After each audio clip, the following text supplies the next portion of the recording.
అందరికీ నమస్కారం. నేను రమ. ఈ రోజు మనతో ఉన్నారు ప్రముఖ ఆధ్యాత్మికవేత్త, జ్యోతిష్య మరియు వాస్తు పండితులు, లలిత అమ్మవారి ఉపాసకులు మరియు వాస్తు శిక్షణ నిపుణులు బ్రహ్మశ్రీ నానాజీ పట్నాయక్ గురువు గారు ఉన్నారు. మాట్లాడదాం. నమస్కారం గురుగారు.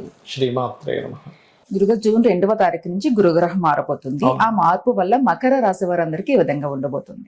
మకర రాశి వారికి అంటేనమ్మా, ఒకటి ఈ రాశి వారికి ప్రస్తుతం గురువు 6వ భావంలో ఉండేటువంటి గురువు 7వ భావంలోకి వస్తున్నాడు మకరం వారికి. అంటే షట్ స్థానము. ఇంతకాలం నుంచి గురువుల మీద ఉండేటువంటి ఒపీనియన్స్ కానివ్వండి, అంటే గొడవలు పడ్డము లేకపోతే ఇలాంటివన్నీ జరుగుతుంటాయి వీళ్ళకి గతంలో, అవి ఖచ్చితంగా తగ్గనున్నాయి. ఎందుకంటే సప్తమంలోకి వచ్చే గురువు ఏం చేస్తాడు, లగ్నాన్ని చూస్తాడు. గురు బలము అంటూ ఉంటాను చూడండి, మనకి గురు మౌజ్యం జరిగినప్పుడు కూడా ఎవరు శుభకార్యాలు చేయరు. అలా గురుబలం ఏర్పడుతున్నందుకు చెప్పాలంటే వీళ్ళకి చాలా బాగుంటుంది. ఇక్కడ నుంచి ఎటువంటి విషయాల్లో వీళ్ళు సెల్ఫ్గా ఇంప్రూవ్ అవ్వడానికి కానివ్వండి, ఏదైనా కొత్త ప్రయత్నాలు చేసి ప్రయత్నం చేయడానికి. సహజంగానే శని కూడా మంచి ప్లేస్ లోనే ఉన్నాడు మకరం వారికి చెప్పాలంటే. 3వ స్థానంలో ఉండే శని చాలా మంచివాడు. కాకపోతే ఇటువంటి వాటికంటే ఇంప్రూవ్మెంట్స్, బిజినెస్ ఇంప్రూవ్మెంట్స్ కి మీకు ఎలా ఉంటుందంటే, నేను ఒక్కోసారి కొన్ని బిజినెస్ లో వాళ్ళ కాలం కలిసినప్పుడు కింద నుండేటువంటి ఎంప్లాయీస్ హ్యాండ్ ఇస్తూ ఉంటారు.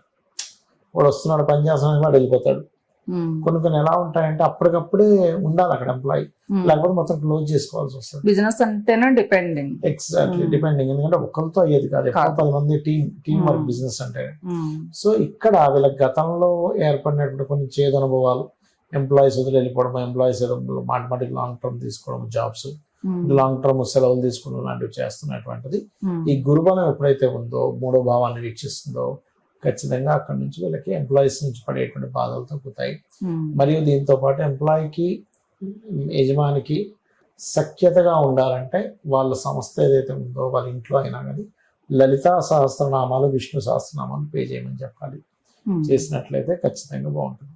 ఓకే గురుగారు, అలాగే జూన్ 2వ తారీఖు నుంచి గురుగ్రహ మార్పు ఉంది. ఈ ప్రభావం వల్ల దేశకాలంగా ప్రకృతి పరంగా ఎలాంటి ప్రభావం చూపిస్తుంది? తప్పకుండా అండి. మీరు కనుక చూసుకున్నట్లయితే నా ఛానల్స్లో ఈ గురువు మార్పు వల్ల గోల్డ్ రేట్ విపరీతంగా పెరుగుతుందని చెప్పుకున్నాను. అవును గురుగారు, చెప్పారు మీరు. స్టేటస్ లో నా ఛానల్లో కూడా. అవునవును. లాస్ట్ టైము పెరుగుతుంది అన్నాము, పెరిగింది.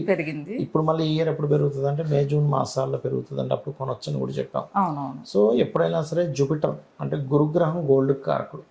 ఈయన ఎప్పుడైతే అతిచారంలో, ఎందుకంటే మనకి లాస్ట్ ఇయర్ ఈ ఇయర్ 2 సంవత్సరాలు కూడా మనకు కామన్గా ఎప్పుడైనా గురువు ఒక రాసే మారుతాడు.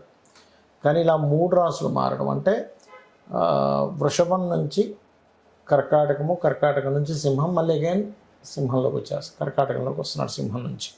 సో ఇలా ఎప్పుడైనా మారేటప్పుడు ప్రధానంగా మనకి మెటల్స్లో గోల్డ్ మీద, సిల్వర్ మీద ఎక్కువ ఎఫెక్ట్ పడుతుంది. దానివల్ల ఏంటి, విపరీతంగా పెరగడం, విపరీతంగా తగ్గడం, మళ్ళీ పెరగడం జరుగుతుంటాయి. అప్ అండ్ డౌన్స్ ఉంటాయి. కానీ అందరూ అనుకున్నట్టుగా 40,000కి, 30,000కి, 50,000కి అయితే రాదు. గోల్డ్ 1,00,000 పైనే తిరుగుతూ ఉంటుంది, 1,50,000 దగ్గరే తిరుగుతూ ఉంటుంది. దీని మూలంగా ఎవరైనా కానీ ఇప్పుడు షేర్ మార్కెట్లో మంచి అవగాహన ఉన్న వాళ్ళు, 4 డబ్బులు సొంత డబ్బులు ఉంటే వాళ్ళు ఖచ్చితంగా ట్రేడింగ్ చేసుకోవచ్చు. దానికి ఇబ్బంది ఏమీ లేదు. అదొకటి. ఇక రెండో విషయం ఏంటంటే, ఇక్కడ ఈ గురుగ్రహం వలన వైరస్ కూడా రానుంది అని చెప్పచ్చు మనం ప్రపంచవ్యాప్తంగా. ఎందుకు అంటే మనకి జలరాశుల్లోకి వెళ్ళేటువంటి గురువు జలప్రళయాలు ఇస్తుంది ఫస్ట్. అంటే విపరీతమైన వర్షపాతం, విపరీతంగా. ఇప్పుడు మనకి చూడండి, మనకి ఒక 40-50 సంవత్సరాల క్రితం దివిసి ముప్పన అని వచ్చింది. అంటే ఏంటంటే ఒక్కసారిగా పెద్ద వర్షం వల్ల కొన్ని ఊర్లకి ఇబ్బంది రావడం. మనకి విజయవాడలో చూడండి, మన వరద లాస్ట్ ఇయర్ 2 years బ్యాక్ వచ్చినప్పుడు. అందుకని నేనేం చెప్తానంటే, గురువు ఈ స్థితిలో ఉన్నాడు కాబట్టి ఖచ్చితంగా మీరు ఈ నీటికి దగ్గరగా నివసించేటువంటి వారు ఖచ్చితంగా జాగ్రత్తగా ఉండాలి. ఇది అలాగే వైరస్ వచ్చే ఛాన్సెస్ ఉంది కాబట్టి, గురువు కర్కాటక రాశిలోకి శని రాహు ఎనర్జీస్తో ఉన్నాడు కాబట్టి నీటికి సంబంధించిన విషయంలో ఇప్పుడు మనం చూడండి, జనరల్గా వాటర్ తాగేసే కంటే కూడా కొంచెం కాచి చల్లార్చిన నీరు కనుక తీసుకుంటే చాలా మంచిది. నీటి ప్రయాణాలు చేసేవారు, అదేవిధంగా వాహనాల మీద వెళ్ళేవారు కూడా కొంత జాగ్రత్తగా ఉండాలి. ఎందుకంటే వాహన ప్రమాదాలను ఎక్కువగా ఇస్తుంది. జూపిటర్ ఎప్పుడైనా పాడై కర్కాటక రాశిలోకి ఎంటర్ అయితే, మీరు లాస్ట్ ఇయర్ కూడా మనకి కర్కాటకంలోకి ఎంటర్ అయ్యి మళ్ళీ వెనక్కి వెళ్ళాడు. మీరు ఆ పర్టికులర్ పీరియడ్ కనుక చూసుకుంటే వాహన ప్రమాదాలు ఎక్కువయ్యాయి. అది ప్రతిసారి అవ్వదల. మామూలుగా గురువు కనుక మీకు కర్కాటక రాశిలోకి వచ్చినప్పుడు మంచి జరగాలి ఎప్పుడు కూడా. కానీ ఈసారి ఏమవుతుందంటే శని రాహు ఎనర్జీస్తో ఉన్నందుకు వాహనాలు, అలాగే మనకి కుజుడు కూడా ఓన్ హౌస్లోకి వచ్చాడు. అంటే మనకి సింహరాశిలో మన మేషంలో కూర్చున్నాడు కాబట్టి అంతా చల్లారిపోయింది, ఏ యుద్ధాలు లేదనుకున్నది యుద్ధం పెరుగుతూ ఉంటుంది, మళ్ళీ యుద్ధాలు రావడం, మళ్ళీ ఎవరో ఏ దేశం మీద ఇంకో దేశం మీద వేయడం, ఇట్లాంటివన్నీ కూడా జరుగుతూ ఉంటాయి అన్నమాట. అది మెయిన్ కారణం. ఇక ఇంకోటి ఏంటంటే మరి దీని ప్రభావం ఇప్పుడు మనకి మొన్న మోడీ గారు కూడా ఒక సూచన ఇచ్చారు రీసెంట్గా, మీరు బంగారం కొనకండి అని, లేకపోతే విదేశాలకు వెళ్ళకండి అని, ఆ సంవత్సరం పాటు కొనకండి అని. ఎందుకంటే ఈ ఫ్లక్చువేషన్స్ ఉన్నాయి కాబట్టి బంగారం మీద. అలాగే విదేశాలకి వెళ్ళొద్దు అనుకున్నారంటే ఒకవేళ యుద్ధాలు పెరిగితే మనం అక్కడ ఇరుక్కుపోతాం. వైరస్లు కూడా విదేశాల వల్లే వస్తాయి ఎక్కువగా మనకి ఇక్కడికంటే కూడా. మన కోవిడ్ వచ్చినప్పుడు కూడా చైనా దీనివల్లే వచ్చింది కాబట్టి ఈ రకమైనటువంటి ఇబ్బందులు ఉన్నాయి కాబట్టి అటువంటి సూచనలు చెప్పడం జరిగింది ముందుగానే చెప్పాలంటే. అయితే దీని యొక్క ప్రభావం తగ్గాలి అంటే కనుక సింపుల్గా ఏం లేదు, నువ్వులు మినుములు ఎక్కువగా దానంగా ఇవ్వడం, చెండీ చేయడం, నూనె దానంగా ఇవ్వడం, గోశాలకి వెళ్ళి గోవులకి బెల్లము తినిపించడము, ఇంకా వీలైతే క్యారెట్స్ బెల్లం కలిపి తినిపించడం గోవుకి, ఇవి గనక చేసినట్లయితే ఖచ్చితంగా బాగుంటుంది. వాటర్ ప్లేసెస్కి దగ్గరగా ఉండేటువంటి వారు ఎప్పుడైనా ఏదైనా జలప్రలయాలు వస్తే వెంటనే బయటపడేటువంటి సూచనలు తీసుకోవాలి. ప్రధానంగా నీటిలో చేపలు పట్టేవాళ్ళు, లేకపోతే నీటిలో షిప్స్లో వెళ్ళేటువంటి వారు, కొంచెం వర్షం ఎక్కువగా పడేటప్పుడు ప్రయాణం చేసేటువంటి వారు, వీళ్ళందరూ కూడా ఖచ్చితంగా జాగ్రత్తగా ఉండాలి. ఎందుకంటే ఇక్కడ ద్వాదశ రాశుల వారికి ప్రతి ఈ గురువు మార్పు వల్ల ఒక మంచి చేస్తూ ఉంటుంది, ఒక ఇబ్బంది ఉంటుంది.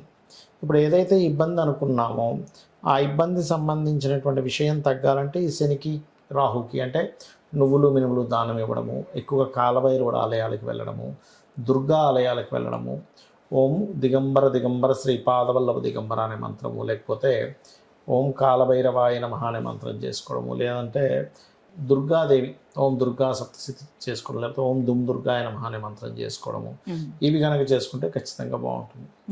ఇక్కడ ఏంటంటే ప్రతి గ్రహము కూడా మనకి మేధిని జ్యోతిష్యం అంటారంటే ముండేన్ ఆస్ట్రాలజీ, దేశకాల పరిస్థితులు చెప్పేది. అందులో పర్టికులర్గా మీకు ఎప్పుడైతే జూపిటర్ ఈ ఎనర్జీస్తో వెళ్తుంటాడో ఇక్కడ ఏమవుతుందంటే చూడ్డానికి బయటంతా మంచిగానే కనిపిస్తే ఇబ్బందులు రావడం, మత కలహాలు పెరుగుతాయి కూడా ఈ కర్కాటకంలోకి వెళ్ళేటువంటి గురువు వల్ల. మత కలహాలు, అనవసరమైనటువంటి గొడవలు ఇవి వస్తుంటాయి కాబట్టి వీటికి కొంచెం దూరంగా ఉండడం మంచిది.